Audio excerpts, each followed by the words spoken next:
I'm Susan Alamo, and I'm here speaking out, and I have guests here with me on this program, and they're going to be speaking out too. So we invite you to spend this next half hour with us. And now I give you the Alamo Brothers singing, "I've Got My Ticket."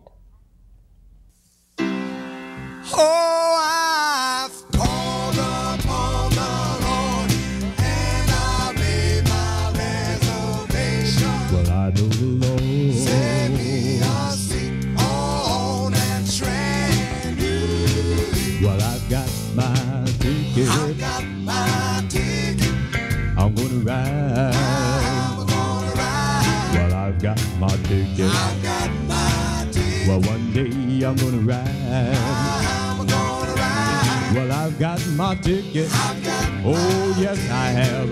I'm going to ride. gonna ride. Ride, oh, Ride away to heaven. ride, oh, Ride away to heaven. oh, I'm gonna be. Ride away to heaven. I'm gonna ride, oh, Ride away to heaven. I'm gonna ride, oh, well, must Jesus bear the cross alone, and all the world go free. Know there's a cross for everyone, and I know there's a cross for me. I said a consecrated cross out there. Till death can set me free, then I'll go home, back unto where I know there's a crown for me, 'cause I've got my ticket. I've got my ticket. Well, I'm going to ride. I'm gonna ride. Well, I've got my ticket. I've got my ticket. Well, one day I'm gonna ride. I'm gonna ride. God gave me a ticket. I've got Oh, yes, He did. I'm gonna ride. I'm gonna ride. Early one morning, Ride away to heaven. search, I'm gonna ride away. Ride away to heaven. Oh, I'm gonna be. Ride away to heaven. I'm gonna ride, oh, Ride away to heaven. I'm gonna ride, oh, well, I came to Jesus as I was, wounded and sad. I found in Him a resting place, and I know He has made me glad. Well, I tried to keep my head stretched out, got a cause to glorify God, and came down. This old soul was saved. Well, right now I'm headed for the sky, 'cause I've got my ticket. I've got my ticket. Well, I'm going to ride. I'm gonna ride. Well, I've got my ticket. I've got my ticket. Well, one day I'm gonna ride. I'm gonna ride. God gave me a ticket. I've got Oh, yes, He did.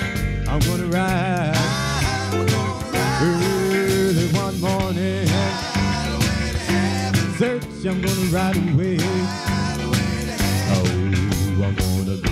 Ride away to heaven.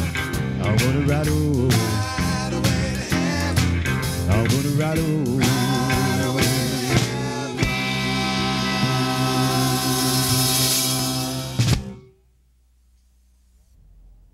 My guests are Ray Arauz, Steve King, and Don Wolf. Now, Ray said that he was nervous, but he went and had something to eat, so he's not nervous Honey, I'd anymore. like to say something to you. I'm here in the control room. This is your other half, Tony. And you sure look Tony? good, honey. Tony, you're supposed to be directing. I know you're a ham, but You're looking pretty, honey. you're in the control room. Will you please just stay in the control room? I just can't help it. You look so pretty. Well, thank you. And now my guest, since I was so rudely interrupted, my guest, Ray Arauz. And Ray, you're not hungry any longer, and you're not nervous any longer. I took care of that. We always tease Ray about eating so much. Ray, tell us how you come to be at the Tony and Susan Alamo Christian Foundation. Well, I was raised in Southern California, about 18 years of my life. Sunny California is supposed to be a happy place, which to tell people the truth is not so at all. It's just played up by the movies and so on.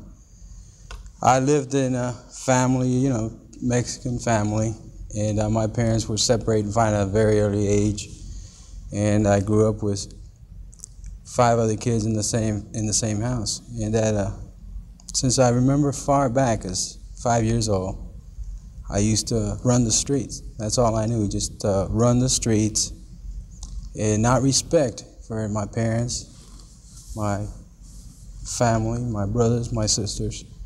Just no respect at all, not really caring about what school taught me.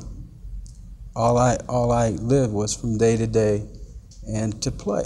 That was it as a child. As I grew older, I got into drugs, and my family life became a lot miserable.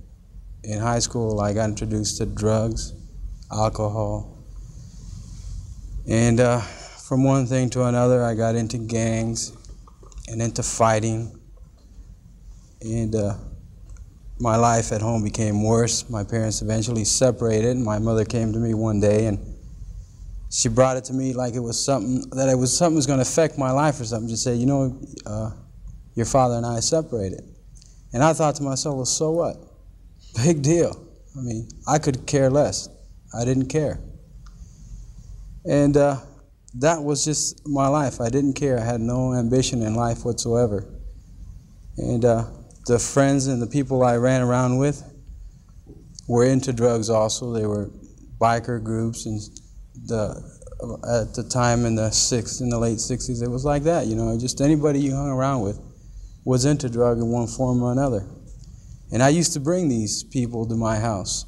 I had at the time a 1-year-old little sister and 3-year-old in that range, and up to 5 years old. I used to bring them to my house. It's just my mother would be there with her guests, and I would just pile right through the living room, everything, with all these biker guys and all these just guys and girls, and we'd just march straight into my room. I would lock the room, pull out dope, and just start taking dope right in my own house. My mother and grandparents, they would try to tell me something, and I would threaten them. I would get to the point where I get violent with them. After a while, I would take off from home, come at all hours of the night. My mother would come, where are you going? Where you been for the last 3 or 4 days? I would look at it. I was 15 years old at this time. 16 years old, and I would look at it. I said, it ain't none of your business where I go and what I do. He says, I ain't going to tell you. And I would just walk away from her. And I would come at 2, 3 o'clock, completely drugged out of my head, just completely bombed out on anything I could get. And I would go in my little brother's room, and I would wake him up to do some bizarre, crazy stuff, maybe like to play Monopoly, or wake up my little sister and tell her to cook me something. If they wouldn't do it, I just beat them. I just beat them till they're on the ground, then I start kicking them. And my little 1-year-old sister, she got so nervous of seeing me coming in just completely like an animal, raging and screaming at all times of the night, that they had to put her in the hospital because it just of a nervous breakdown. And life just grew worse and worse like this. I got taking more drugs. The arguments with my mother became worse and worse. And do you think your mother might try to have you kidnapped?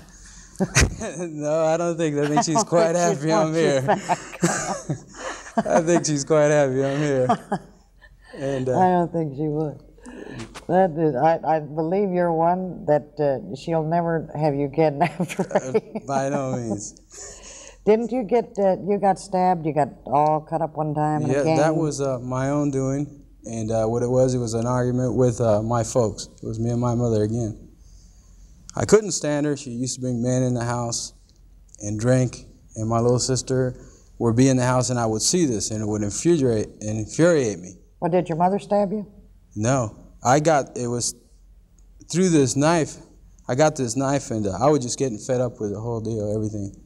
And I was getting so violent that I was afraid what I would do to my little sisters and to my mother, and I couldn't control it.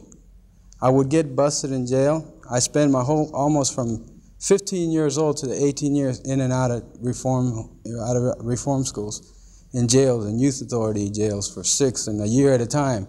I would come home. My mother just couldn't control me. She'd send me even as far as to send me away from home to a different family for 2 or 3 years.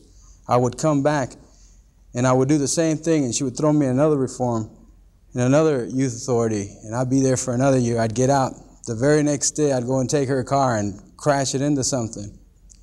And she was just she just couldn't control me. And I would sit in jail. I would get busted for narcotics or something.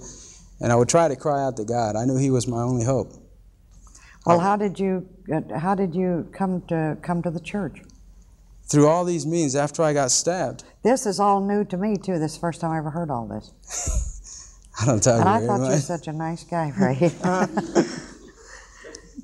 Well, after I got stabbed, they took me to the hospital, and I was there for 30 days. And then the doctors come in and say, hey, we got a real nice nut ward upstairs. You want to go to it? I said, of course not.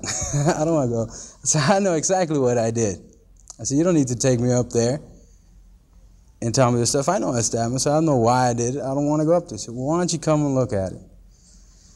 So just to get him off my back, I went up there with him. I saw these people. And this was a private hospital I was in. Of course, paid by my folks, I never worked. I didn't do anything. They tried to kick me out of the house, and I would tell them, I said, why should I leave? I said, I got everything here free. Why should I go? So I went up there, and they took me, and they said, I looked in there, and I just saw a particular deal. I said, okay. I turned around, I'll stay. So I was there no more than 3 weeks when they kicked me out. Because They kicked you out of the nut house? Oh, yeah, because great. This is there I started grabbing the guys and the different girls there, and we would take off, and I'd get guys coming over bringing dope, and we'd all go out and get dope. We'd go to there was a girl there that knew some of the doctors in that hospital, that particular hospital. Now, don't get us into trouble with the doctors. Tell us how you come to be a Christian. Well, from there, I came to live with my dad. I left there, and I went to stay with my dad, and I was working in Hollywood, the last place in the world I thought I'd want to be. And I went to Sunset to look for dope, again, more dope. And instead there I saw some of the men and women from this church. Even back then, they were old. They were 18 years old, adults. And they told me the gospel of the Lord Jesus Christ, something I've never heard before, about salvation, and with a lot of boldness and authority. And it had to be that way because They told you was going to go to hell if you didn't straight way. Well, change I your knew that. ways. You knew that, huh? Oh, I knew I was destined that way. I knew by far that I was no angel. I went to the church, and I heard you give the message, and I heard Tony's testimony, and I saw the living proof, testimony of people that were living an upright life before God, and not just a wishy-washy gospel, because I didn't want to go out there and preach the gospel and then get all beat up for nothing. I wanted some, authority, and there was boldness there. There was authority. The gospel was preached with very much boldness. And this, I said, I want this. I want it. And This is what I've been looking for, searching for all of my life. All my life.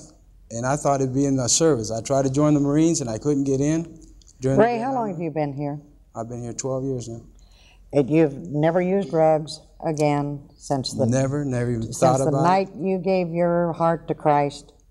You have really lived a Christian life. Most of the people in the Arkansas area around the town of Alma, they know you because you've been stationed down there for years, and everyone knows Ray. They think he's just the nicest guy in the world, like a lot of women say, isn't Ray just the sweetest thing? I knew that he had really been a bad guy, but I didn't know he'd been as bad as what he had. It was all news to me, too.